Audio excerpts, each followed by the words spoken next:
Bonjour. On va rencontrer un très grand prophète aujourd'hui.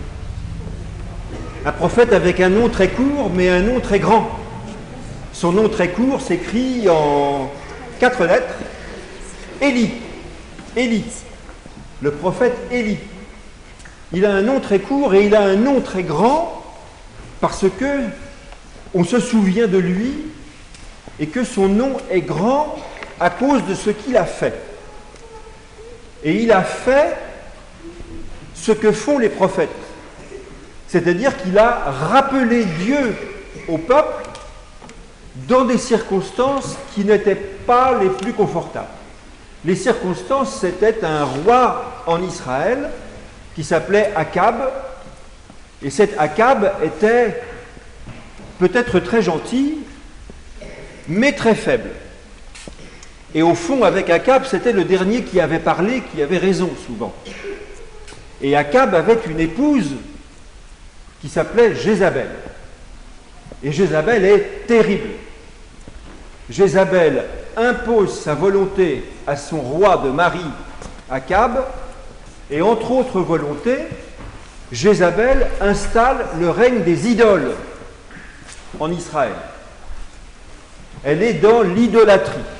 Alors c'est commode parce qu'une idole, on la fabrique, on la pose, et puis on lui fait dire à peu près ce qu'on veut, donc ce qu'on souhaite au moment où on le souhaite. Et puis c'est tout. Et ça fait que le peuple oublie Dieu. Et c'est à ce peuple qui oublie Dieu, avec un roi et surtout une reine, qui ont aussi et surtout oublié Dieu, que Élie est chargé par Dieu de rappeler Dieu au peuple. Et Élie y arrive.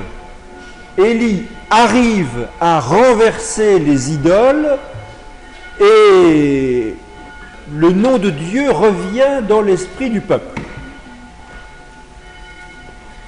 Et Akab vient dire à Jézabel, Élie fait des choses formidables, et ces choses formidables font que le peuple se détourne des idoles et revient à Dieu. Jézabel est furieuse. Et Jézabel envoie un message à Élie, je vais te faire mourir comme tu fais mourir les prêtres de nos idoles. Alors Élie, il est déjà un peu fatigué parce que il a été prophète dans des circonstances très difficiles. Il pensait qu'il arrivait enfin à rappeler Dieu au peuple, et voilà que Jézabel lui dit « Je vais te tuer ». Alors le texte nous dit qu'il eut peur. Il eut peur et il s'enfuit.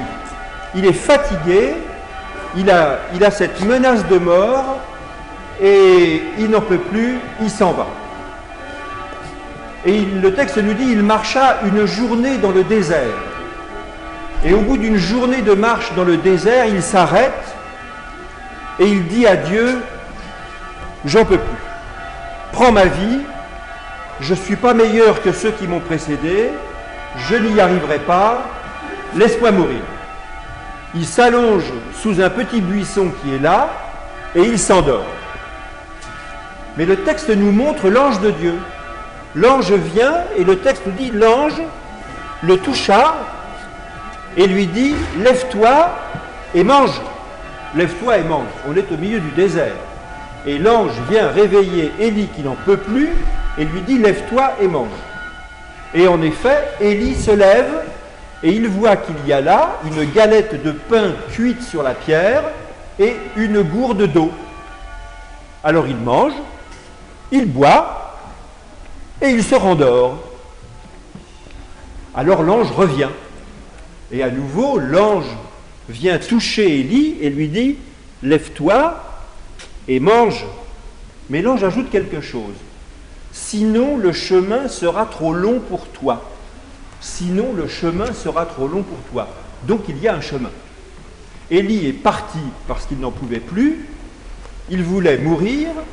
Et tout d'un coup, l'ange lui dit « Lève-toi et mange, car sinon le chemin sera trop long pour toi. » Ça veut dire, qu'il y a un chemin et que l'ange le sait, mais Élie n'est pas plus étonné que ça. Le texte nous montre Élie qui mange, qui boit, et qui, soutenus par cette nourriture, se mettent en chemin. Ah! Donc non seulement il y a un chemin, mais Élie savait où il allait. Élie qui s'enfuit de devant la reine Jézabel et qui prétend qu'il veut mourir, en fait il a un chemin en tête. Et ce chemin, on découvre où il est à la ligne juste après. La ligne juste après, le texte nous montre Élie arrivant au mont Horeb, qui est la montagne du Sinaï, le mont Horeb. Pourquoi Élie, qui voulait mourir, irait-il au mont Horeb? Eh bien, Élie se souvient. Élie se souvient, il sait que c'est sur le mont Horeb qu'Abraham a presque sacrifié son fils Isaac parce que Dieu le lui demandait. Élie, il sait que c'est sur le mont Horeb que Moïse a reçu les commandements de Dieu. Élie sait que ce mont Horeb est le lieu de l'alliance. Et par conséquent, Élie va chercher comment renouer avec Dieu sur ce même mont Horeb. Et le voilà donc arrivé au mont Horeb après 40 jours et 40 nuits de marche dans le désert. Et il s'installe dans une grotte, une petite grotte qui est là, et dont Élie se souvient aussi. C'est dans cette grotte que Moïse a interpellé Dieu en lui disant « Montre-moi ta face ». Et voilà Élie rendu à son tour sur le mont Horeb et qui s'installe pour la nuit dans une petite grotte. Et Dieu lui parle. Cette fois, on ne nous dit pas que c'est l'ange de Dieu qui vient lui dire « Lève-toi ». C'est Dieu qui s'adresse à Élie. Et Dieu pose une question, comme souvent. « Élie, que fais-tu ici? Qu'est-ce que tu fais là ?» Parce que Dieu veut entendre d'Élie ce que c'est que ce chemin qu'il a parcouru pour venir jusque-là.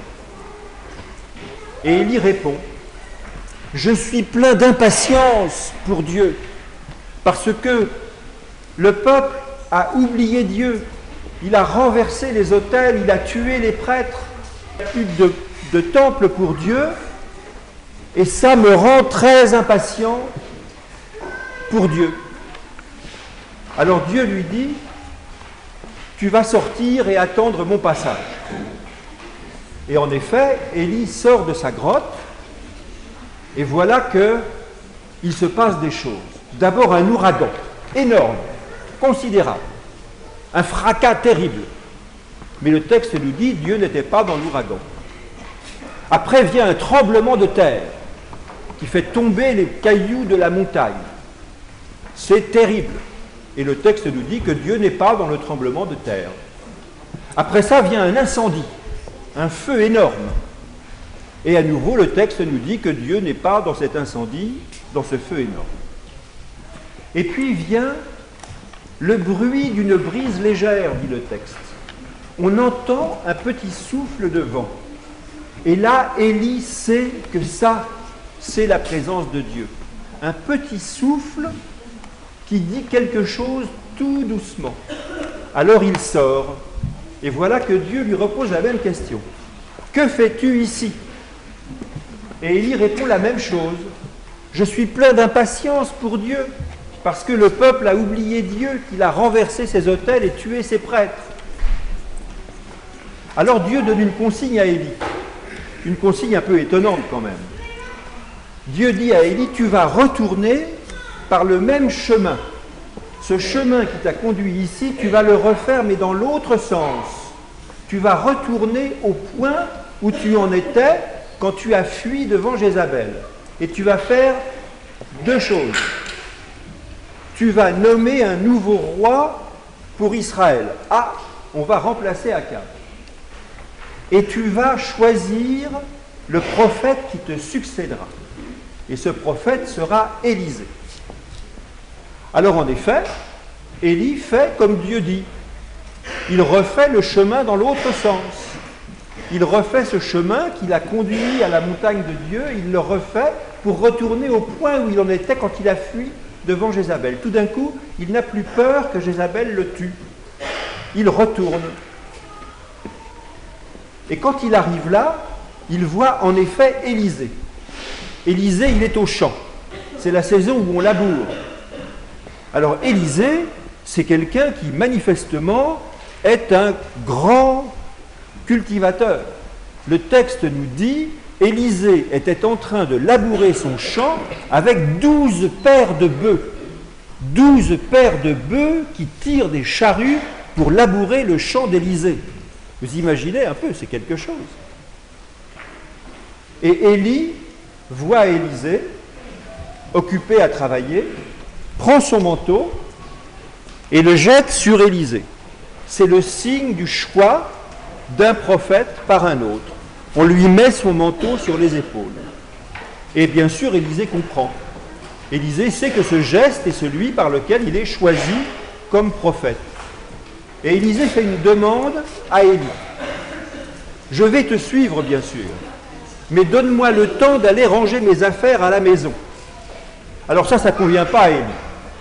Si on suit tout de suite ou jamais. Donc Élie dit à Élisée, alors oublie ce que je viens de faire, on va passer à autre chose, tu vas continuer à labourer ton champ, et moi je vais trouver quelqu'un d'autre. Alors Élisée ne répond pas, mais Élisée fait ce qu'il devait faire. Il prend une paire de bœufs, il les sacrifie.